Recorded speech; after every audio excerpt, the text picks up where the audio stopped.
다음은 건국대학교 경찰학과 이웅혁 교수님 토론을 듣겠습니다. 네, 부탁드립니다. 네, 반갑습니다. 먼저 김선택 교수님의 검사 직접 보안 수사 페이지, 그리고 외부 통제 심의위원회 또는 경찰위원회를 통한 외부 통제 장치의 필요성 등에 적극적으로 공감을 하는 바입니다. 왜냐하면 이 정부 내 사실 비슷한 기관이 한 정부가 마치 제압하는 식으로 통제를 한다라고 하는 이 접근 방식도 민주국가의 원리에는 적절치 않고 정당성도 상당히 부족하다고 생각합니다. 더군다나 잠깐 언급을 하셨지만 지금 우리가 갖고 있는 이 모형은 검사 사법이라고 하는 식민 사법에 적합한 그런 아주 효율적인 모형인 거죠. 그런데 지금은 2025년입니다. 예, 그래서 적합하지 않을 뿐더러 아까 박원정 의원님이 언급을 하신 바와 같이 국제 표준에도 전혀 부합하지 않는 그런 구조에 있기 때문에 직접 수사는 반드시 폐지가 돼야 된다. 그래서 앞으로의 과제는 사실상 직접 수사를 폐지하고 나서 어떻게 해야 되느냐에 초점이 맞춰야 되지 않느냐.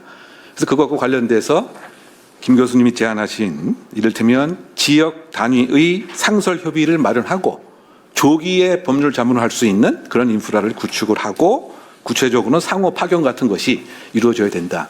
이거 상당히 일리가 있는 합리적인 제안인데 관건은 검찰이 과연 적극적으로 받아들이겠느냐, 이 부분이 제일 앞으로의 논의의 초점이 돼야 되지 않는가. 그렇다고 본다면 이 검찰의 동의를, 설득을 논리적으로 이렇게 이끌어낼 수 있는 그런 합리적 접근이 필요하지 않는가라고 하는 것이 제가 생각하는 접근 방법인데요. 그래서 제가 한 6, 7페이지를 적어 왔습니다만 이걸 10분 안에 얘기하기 한계가 있어서 좀 압축된 그런 글을 읽는 식으로 하는 것이 더 효율적으로 생각을 해서 이야기를 하고 싶은데요. 그런데 그거에 앞서서 어제 내란 판결 관련해서 저는 떠올랐던 생각이 소위 검찰식 통치가 결국 내란을 야기시켰고, 저는 이 검찰 직접 수사권의 확보는 내란 종식 또는 이 국민이 얻은 상흔에 대한 회복의 필요성에서 이루어져야 된다. 왜냐하면 마치 검사가 피의자 압수수색을 하듯 사실은 국가를 대상으로 해서 압수수색하는 이런 형태가 이루어진 것으로 상당히 비유가 저는 아주 딱 떨어지지 않는가 생각이 하고요. 더군다나 어제 판사의 얘기가 위로부터의 내란이다. 이 얘기는 결국은 검찰총장이 정점이 돼서 소위 검사 동일체의 원칙과 비슷한 그런 식 사고가 결국은 이와 같은 내란으로 연결된, 그래서 이것은 우연이 아니고 수십 년 동안 이 사고 패턴, 습속이 행동으로 옮겨진 것이다. 그렇다 본다면 이것에 대한 원상 회복과 이것에 대한 청산의 과정에서도 이 검찰 보안 수사권은 폐지가 필요하다라고 하는 점을 좀 강조드리고 싶고요. 그런데 이제 그렇다고 해서 지금 우리가 오늘 논의하는 것은 단순히 검찰의 악마화라든가 무분별한 그런 공격만에 초점 맞추기보다는 합리적인 어떤 재정비의 제안을 저는 하고 싶은 건데요. 특히 이 검사들이 생각할 때 이것을 끝까지 지켜야 할 최후의 방어선이 아니고 오히려 스스로 내려놓음으로써 전문성, 즉 공소유지기관으로서의 전문성 플러스 정당성을 바로 회복할 수 있는 그런 적절한 시기가 아니겠는가라고 하는 이러한 좀 설득이 저는 필요하지 않는가 생각이 듭니다. 제가 한 6페이지를 이렇게 정리를 해놨습니다만 짧게 말씀을 드리면 이 형사사법 체계의 가장 근본적인 질문은 의외로 저는 단순하다고 보입니다. 그것이 무엇이냐? 누가 사실을 모으고 누가 그 사실을 평가해서 사람을 처벌할지 결정하는가? 이 문제에 관한 것인데요. 이것이 바로 합해지게 되면 이를테면 종교재판, 또 전제군주의 형벌, 또 제가 아까 언급했던 식민지 사법 이렇게 되기 때문에 어떻게 본다면 이 두 권력의 분리를 위한 것이 근대 사법의 오랜 투쟁의 역사가 아니었겠는가. 즉 바꿔 얘기하면 수사가 진실을 찾는 절차가 되어야 되는데 이미 정해진 결론을 정당화하는 그런 이제 도구로 될 위험이 있는 것이 사실을 파악하는 권력과 그에 근거한 사실을 평가하는 권력이 합쳐졌을 때 오는 그 문제점을 해결하기 위해서 사법적 지혜로서 이것을 분리하는 그런 제도를 근대 형사사법은 취하고 있는 것이고 지금 현재에도 마찬가지인 것이죠. 근데 우리는 그 과거의 역사적 그 즐거움의 그 특이성 때문에 이것이 겹쳐져서 탄생되어 왔던 그와 같은 업보를 지금까지 지속되고 있는 것이 아닌가 그런 평가를 하고 싶습니다. 그렇다고 봤을 때 이와 같은 상황에도 불구하고 한국 검찰은 여전히 직접 보안 수사권이라고 하는 제도를 통해서 수사와 기소를 다시 아까 공수처법, 중수청법에 나타나 있는 내용에 보듯이 다시 그 구조를 오히려 강화하고 확대하려고 하는 이런 시도를 하고 있다. 역사적으로 봐도 그 중앙수사국, 그 다음에 중수부, 그때 논의했던 부에서의 국에서의 청으로의 승격이 아마 이번에 사실은 암묵적으로 의도했던 모습이 아닌가 뭐 그런 생각도 많이 해보고요. 그랬을 때 항상 그 직접 보안 수사권에 관한 그 얘기의 요점을 그 명분을 검찰 내재적 관점에서 보게 되면 사회적 약자를 보호한다, 민생 범죄에 대응한다, 기소 전 자기 점검이다. 이제 이런 명분을 세우고 있는데요. 그런데 이 명분이 과연 실제에서 제대로 또는 명분대로 작동하느냐, 이거 엄청난 괴리가 있다고 생각됩니다. 박은정 의원께서 그 국회에서 이렇게 지적하고 했던 걸 제가 영상으로 잘 봤었는데, 만약에 정말 검찰이 생각했을 때 보안 수사가 민생 보호를 위한 장치라면 사실상 그와 같은 사례 또 명확한 통계 이것이 당일날 제출이 됐어야 되는데 그것도 하루 지나서 어떻게 보면 상당히 조금 어이없이 페이지 한 장 늘린 거를 보안 수사 건수로 이렇게 보여주는 것은 역설적으로 생각하게 보면 보안 수사 사실 안 했다라고 하는 사실 자백을 한 것이 아닌가 이제 이런 생각이 많이 듭니다.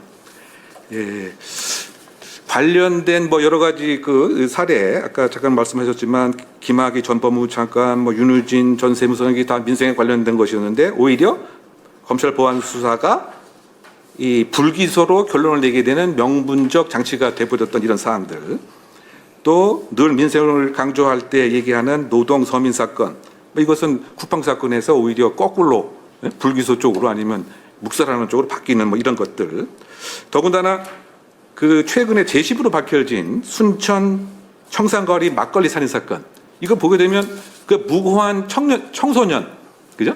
한 15살, 16살 이런 아이들이 그건 수원 노숙사 소녀 사건이 그랬던 것 같아요. 수원 노숙사 소녀 사건, 이게 한 2010년 정도에 발생한 건데, 엉뚱한 청소년을 한 4명을 잡아놓고 사실은 살인 진범이다. 그런데 2년 후에 사실 대법원에서 무죄가 되었죠. 이건 대표적으로 이제 그 잘못된 판단인 것이고, 순천 청산가리 막걸리 살인 사건도 그 부녀가 15년 동안 그야말로 무고한 옥살이를 하게 되었던 이런 일입니다. 이것과 비슷한 사건이 아까 김성태 교수께서 잠깐 언급을 하셨던 그 1985년 영국에서 그 경찰이 갖고 있던 수사권과 기소권을 분리하게 되는 결정적 계기가 됐던 거죠. 그런데 우리는 이런 사건이 이렇게 반복하고 있음에도 그와 같은 영국의 결단을 못 내리고 있는 이런 문제가 있다라고 저는 지적을 하고 싶고요. 어제 그 대통령 그 이제 말씀 그 중에서 이를테면 이런 표현을 좀 하신 거는 저는 조금 개인적으로 유감으로 생각하는데, 검찰 전체가 그런 것이 아니고 일부가 좀 뭐 그러니까 그것을 전체의 일반화의 오류로 삼으면 안 되지 않느냐라고 하는 언급하신 것 같은데, 저는 이제 그보다는 이러한 것이 발생할 수 있는 그 구조가 있기 때문에 그런 검사들이 탄생을 한 것이다. 저는 이제 그런 생각입니다. 뭐 쉽게 얘기하면 이게 뭐 이론 중에서 썩은 사과 이론, 썩은 사과 상자 이론이 있는데, 소위 말해서 사과를 담고 있는 그 구조가 문제가 있으면 그런 검사가 나올 수밖에 없다. 그렇다면 접근은 그 구조를 바꾸는 그런 식의 접근이 필요한 것이 아닌가. 그것이 대표적인 이제 영국의 그와 같이 수사권과 기소권이 이제 분리되는 그 사례였고요. 그 미국 같은 경우에는 아예 이런 별도의 법이 있죠. 이를테면 그 법 자체가 Patterns and Practice Statute.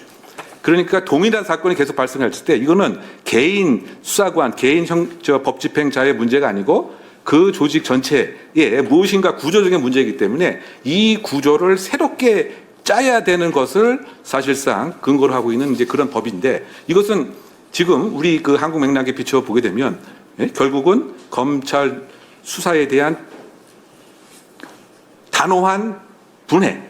그러니까 우리가 지금 오늘 논의하고 있는 검찰 개혁에 있어서의 보안 수사권 폐지가 미국적 관점, 영국적 관점에서도 바로 해야 될 그런 그 사항이다. 일부 검사의 문제가 아니고 이 검사를 만든 조직 전체 사과 상자의 개혁이 지금 그 필요한 것이고, 이 사과 상자가 계속 유지된 것이 사실상 어제의 법적 판단으로서의 내란의 법적 판단이었다. 저는 이제 그런 얘기를 하고 싶습니다. 그래서 좀 구체적으로 보게 되면 뭐 시간이 좀 먼저 지났습니다만, 그 보안 수사권을 계속 유지하는 순간 공소청도 수사 조직이 계속 있게 되고, 그러면 지금과 같은 문제가 계속 지속적으로 유지될 수밖에 없다.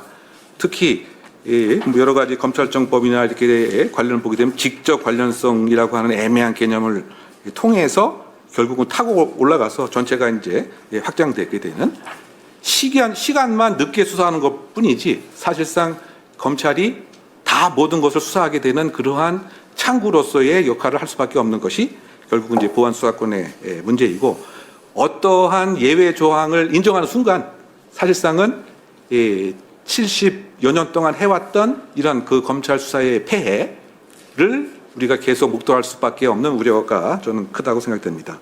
왜냐하면 결국은 기소 재량권이라고 하는 뒷배가 이 보안 수사권의 이와 같은 오남용의 자양분이 되기 때문이 아닌가 이제 그런 생각을 합니다.